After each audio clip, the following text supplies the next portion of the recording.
بسم الله الرحمن الرحيم نحمده ونصلي على رسوله الكريم أما بعد تصوف و تزکیہ اور سلسلہ احسان و طریقت کا مقصود یہ ہے کہ انسان کی زندگی شریعت و سنت کے تقاضوں کے مطابق ہو جائے، گناہوں کے سلسلے میں نفرت کے جذبات دلوں میں پیدا ہو جائے اور طاعات و سنتوں کے سلسلے میں رغبت اور شوق کے جذبات دلوں میں پیدا ہو جائے۔ جو حضرات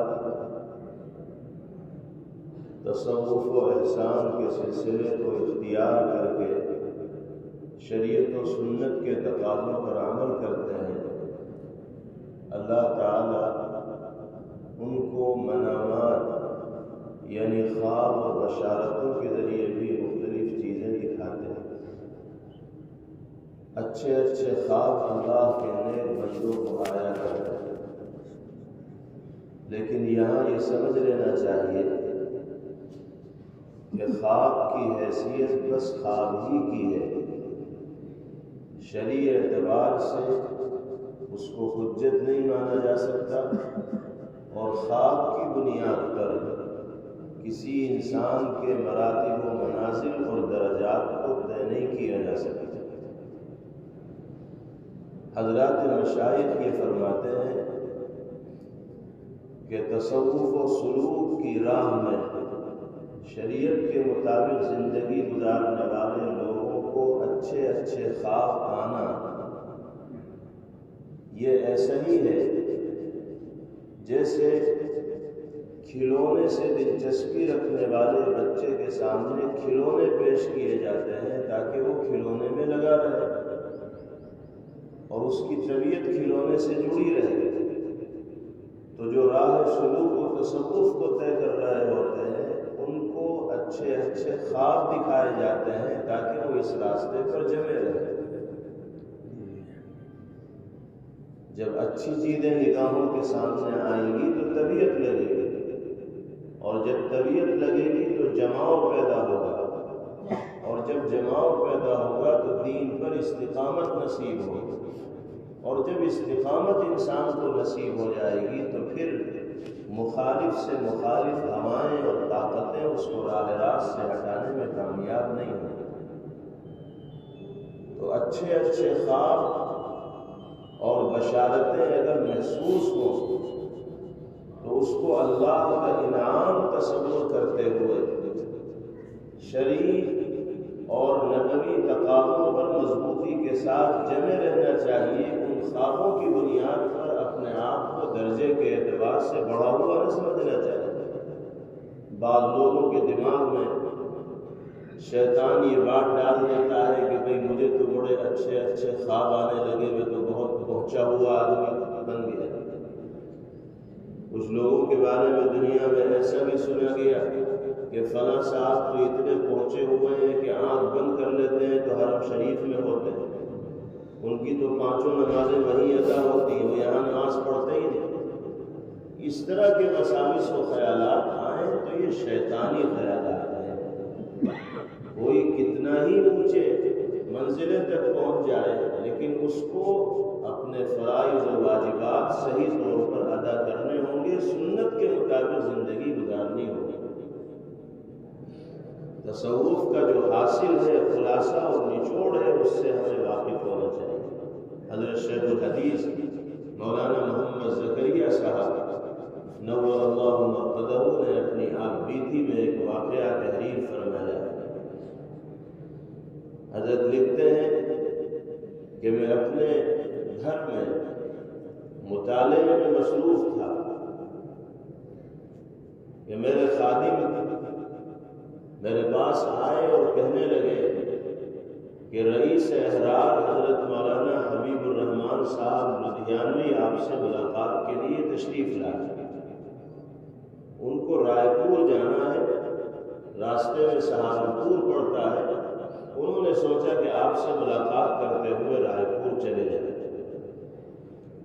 شیخ الحدیث علیہ الرحمہ کی حضرت مولانا حبیب الرحمان صاحب علیہ الرحمہ سے بے تکلفی بھی تھی، ہم عصر تھے، آنے کی اجازت دے دی، حضرت تشریف لے آئے تو مولانا حبیب الرحمان صاحب نے بے تکلفی میں فرمایا کہ بھائی زیادہ وقت میں آپ کا نہیں لوں گا، مجھے تو رائے پور جانا ہے، سوچا کہ چلتے چلتے آپ سے بھی ملاقات کر لوں، لیکن ایک سوال آپ کو دے کے جا رہا ہوں، پرسوں میری واپسی ہوگی، واپسی میں اس کا جواب دوں گا، آپ اس سوال پر غور کر لیں۔ حضرت شیخ الحدیث علیہ الرحمہ نے فرمایا کیا سوال؟ تو مولانا حبیب الرحمان صاحب نے فرمایا کہ تصوف کیا بلا ہے یہ بتا دو، بس یہ سوال ہے اور پرسوں میں آؤں گا، اس کا جواب چاہیے۔ تو حضرت شیخ الحدیث علیہ الرحمہ نے فرمایا کہ پرسوں پہ کیوں ٹالو، ابھی لے جاؤ جواب، نقد ہی ہو جائے سارا معاملہ، سوال نقد ہے تو جواب بھی نقد۔ فرمایا کیا جواب؟ حضرت شیخ الحدیث علیہ الرحمہ نے فرمایا کہ تصوف نام ہے تصحیح نیت کا، جس کی ابتدا انما الاعمال بالنیات سے ہوتی ہے اور انتہا ان تعبد اللہ کأنک تراہ فإن لم تکن تراہ فإنہ یراک پر ہوتی ہے، یہی ہے تصوف، تصحیح نیت۔ ہر عمل کو انجام دیتے وقت یہ جذبہ دل کے اندر پیدا ہو جائے کہ ہم صرف اللہ کو راضی اور خوش کرنے کے لیے یہ کام کر رہے ہیں۔ نیت اگر درست ہوگی تو اعمال میں جان پیدا ہو جائے گا۔ نبی کریم علیہ السلام نے فرمایا انما الاعمال بالنیات، اعمال کی قبولیت اور عدم قبولیت کا دار و مدار نیتوں پر ہے۔ تصحیح نیت کا آغاز یہاں سے ہوتا ہے اور انتہا بتائی نبی کریم علیہ السلام نے حدیث پاک میں ان تعبد اللہ کأنک تراہ، عبادت کرتے ہوئے یہ سوچو گویا کہ تم اللہ کو دیکھ رہے ہو، اور اگر یہ کیفیت پیدا نہ ہو سکے تو یہ کیفیت تو پیدا ہونی ہی چاہیے کہ اللہ تمہیں دیکھ رہے ہیں۔ حضرت شیخ الحدیث علیہ الرحمہ نے یہ مختصر اور جامع جواب جب حضرت مولانا حبیب الرحمان صاحب علیہ الرحمہ کے سامنے بیان فرمایا تو مولانا کہنے لگے کہ واقعتاً اس سے بہتر جواب اس سوال کا کوئی نہیں ہو سکتا۔ میں تو اپنے گھر سے چلا تھا تو طرح طرح کی باتیں ذہن میں آ رہی تھی کہ میں آپ سے یہ سوال کروں گا، آپ اس کا یہ جواب دیں گے تو میں اس جواب پہ یہ اعتراض کروں گا، آپ اگر یہ جواب دیں گے تو میں یہ اعتراض کروں گا، آپ اگر یہ جواب دیں گے تو میں یہ اعتراض کروں گا، لیکن آپ نے تو ایسا جواب دیا کہ کوئی اعتراض ہی اس پر میری سمجھ میں نہیں آ رہا۔ تو حضرت شیخ الحدیث علیہ الرحمہ نے فرمایا کہ جائیے آپ رائے پور ہو آئیے اور 2 دن تک آپ اس جواب پر اعتراض سوچیے گا، اگر کوئی اعتراض مل جائے تو آ کے پھر بتائیے گا، ہم اس کا بھی جواب دیں گے۔ تو حقیقت یہی ہے کہ ان تمام محنتوں اور ریاضتوں کا حاصل اور خلاصہ یہی ہے کہ انسان کی نیت درست ہو جائے۔ اگر نیت درست نہیں ہوگی تو بھاری سے بھاری عمل بھی اللہ کی بارگاہ میں قبولیت کے لائق اور قبولیت کے قابل نہیں بن پائے۔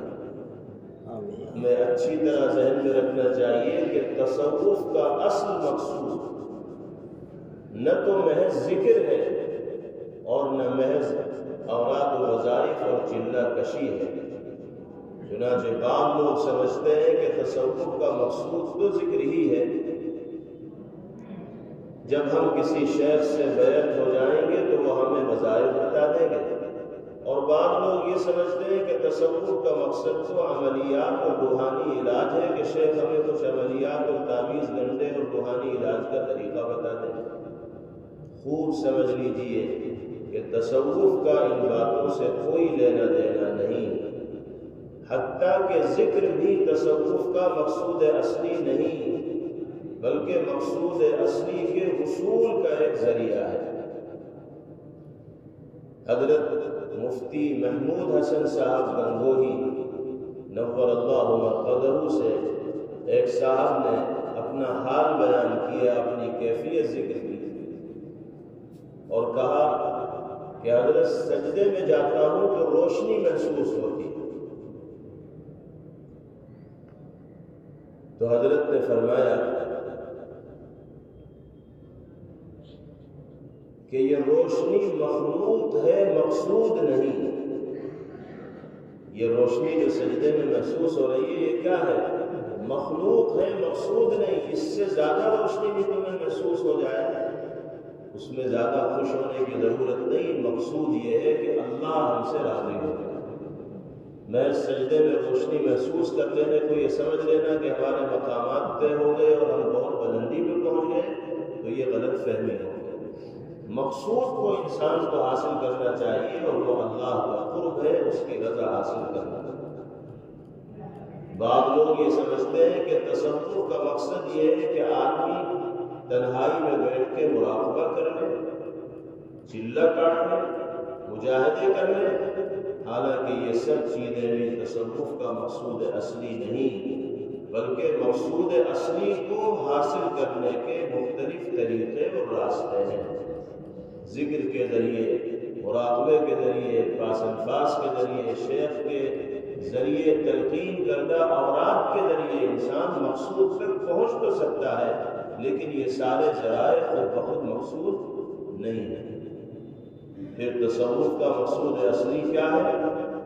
مقصود اصلی وہ ہے جس کی طرف قرآن کریم نے اس آیت مبارکہ میں اشارہ کیا، قد افلح من زکاہا، یعنی تزکیہ نفس، جس کو اللہ نے حضور اقدس صلی اللہ علیہ وسلم کی بعثت کے مقاصد میں سے بیان کرتے ہوئے فرمایا، وَيُعَلِّمُهُمُ الْكِتَابَ وَالْحِكْمَةَ وَيُزَكِّيهِمْ۔ اس آیت میں تعلیم کتاب اور تعلیم حکمت کو مقاصد بعثت نے بیان فرمایا، پھر تزکیے کو علیحدہ کر کے بیان فرمایا۔ تزکیے کے لفظی معنی ہے پاک صاف کرنا۔ شریعت کی اصطلاح میں تزکیے سے مراد یہ ہے کہ جس طرح انسان کے ظاہری اعمال و افعال ہوتے ہیں ان کے بارے میں اللہ رب العزت والجلال کے احکامات ہیں، مثلا یہ کہ نماز پڑھو، روزہ رکھو، زکوٰۃ دو، حج کرو وغیرہ وغیرہ، یہ سب اوامر ہیں۔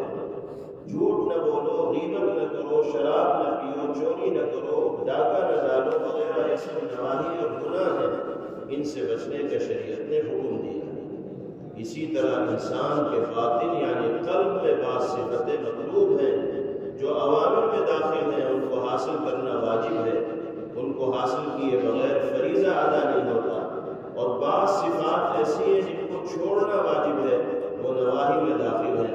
مثلا اللہ کی نعمت پر شکر کرنا واجب ہے، اگر کوئی ناگوار واقعہ پیش آئے تو اس پر صبر کرنا واجب ہے، اللہ تعالیٰ پر توکل اور بھروسہ رکھنا واجب ہے، تواضع اختیار کرنا یعنی اپنے آپ کو کمتر سمجھنا واجب ہے، اخلاص حاصل کرنا یعنی جو کام بھی آدمی کرے وہ صرف اللہ کی رضا کے لیے کرے، اس اخلاص کی تحصیل واجب ہے، اخلاص کے بغیر کوئی عمل مقبول نہیں۔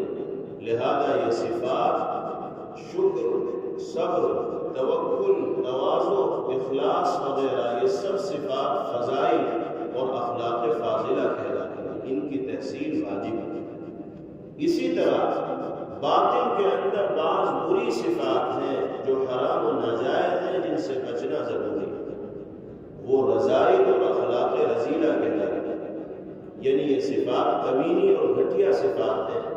اگر یہ صفات باطن کے اندر موجود ہو تو ان کو کچل کر مٹایا جائے تاکہ یہ صفات انسان کو گناہ پر آمادہ نہ کریں۔